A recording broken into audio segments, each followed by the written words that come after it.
अस्सलाम वालेकुम and welcome to Light of Wisdom. आज हम मस्जिद अक्सा के मुतालिक थोड़ी सी बात करेंगे। फ़लस्तीन में इस वक्त क्या जुल्म हुआ है वो कौन नहीं जानता, लेकिन मस्जिद अक्सा की क्या इम्पोर्टेंस है हम मुसलमानों के लिए, और रमज़ान में यहाँ जो हमला हुआ उसके मुतालिक एज़ अ मुस्लिम हम क्या कर सकते हैं, हम डिस्कस करेंगे।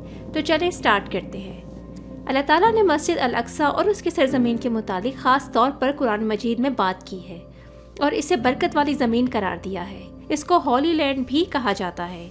इब्ने अब्बास रज़ी अल्लाह ताला अन्हा ने इस सरजमीन को लैंड ऑफ प्रॉफिट्स यानी अंबिया कराम की सरजमीन कहा है, क्योंकि इस ज़मीन पर एक चप्पा भी ऐसी जगह नहीं है जहां अल्लाह ताला के किसी नबी के कदम ना पड़े हों। कोई ना कोई नबी या रसूल इस ज़मीन के चप्पे चप्पे पर खड़ा हुआ है अपने अपने ज़माने में, इसलिए इसका हर हिस्सा मुकद्दस है।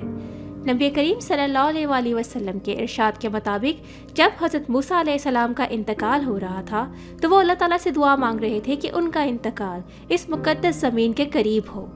ये एक जलीलुल कदर नबी की आखिरी ख्वाहिश थी, जिनका जिक्र कुरान मजीद में सबसे ज़्यादा बार मौजूद है। यही वजह है कि अब्दुल्ला इब्ने उमर मदीना से अल अक्सा सिर्फ इसलिए सफ़र किया करते थे ताकि वो वहाँ 2 नफिल अदा कर सकें और उसका अजर हासिल कर सकें। नबी करीम सल्लल्लाहु अलैहि वसल्लम के फरमान के मुताबिक एक ऑथेंटिक हदीस में इरशाद है कि जब हज़रत सुलेमान अलैहिस्सलाम ने मस्जिद अल अक्सा की तामीर मुकम्मल की तो उन्होंने अल्लाह ताला से 3 चीज़ों की दुआ फरमाई। नंबर 1 कि उनकी जजमेंट अल्लाह ताला की जजमेंट के मुताबिक हो, यानी उन्होंने अपने लिए विजडम और गाइडेंस की दुआ की। नंबर 2 और अपने लिए एक ऐसे मुल्क की दुआ फरमाई जो उनसे पहले किसी को अता ना हुआ हो और ना ही उनके बाद किसी को मिले। नंबर 3 और ये कि कोई भी इस मुकद्दस मस्जिद में आए और नमाज अदा करे तो वो अपने गुनाहों से ऐसा पाक और साफ़ हो जाए जैसा कि उस दिन था जिस दिन वो पैदा हुआ। अल्लाह ताला ने उनकी 2 दुआएं कबूल फरमा ली और नबी करीम सल्लल्लाहु अलैहि वसल्लम ने दुआ फरमाई कि अल्लाह उनकी तीसरी दुआ भी कबूल फरमा ले। इस हिसाब से सहाबा के दिल में ये बात मौजूद थी कि वो मस्जिद अक्सा जाएं और नमाज पढ़ें और दुआ फरमाएं। सहाबा उस ज़मीन में अपने आप को कनेक्ट करना चाहते थे, इसलिए अक्सर मदीने से मस्जिद अल अक्सा ट्रैवल किया करते थे, जो कि नबियों की सरजमीन के तौर पर जाना जाता है। इसके अलावा 3 ऐसी जगह हैं जहां अहादीस के मुताबिक एक मुसलमान को ट्रैवल करना चाहिए या कम अज़ कम ट्रैवल करने की नीयत ज़रूर करनी चाहिए। नंबर 1 मक्का मुकर्रमा, नंबर 2 मदीना और नंबर 3 अल कुद्स।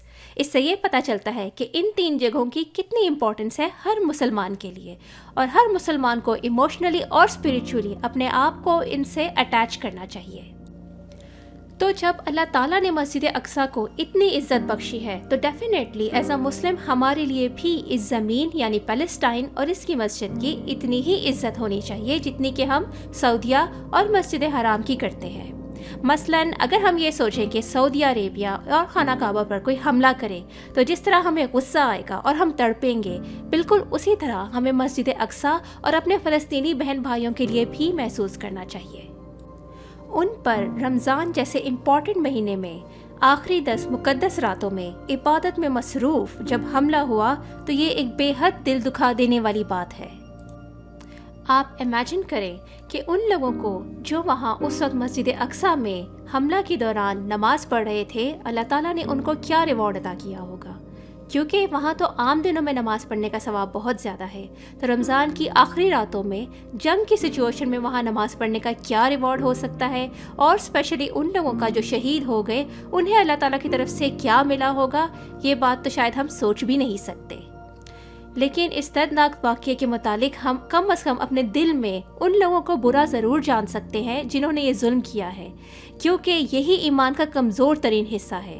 जब इंसान किसी बुराई को हाथ से नहीं मिटा सकता तो कम अज़ कम उसे दिल से तो बुरा जाने, और अगर हम उनकी मदद कर सकें डोनेट करके या सोशल मीडिया पर मौजूद कैंपेन्स को सपोर्ट करके तो ये हमारे लिए बेहतर है।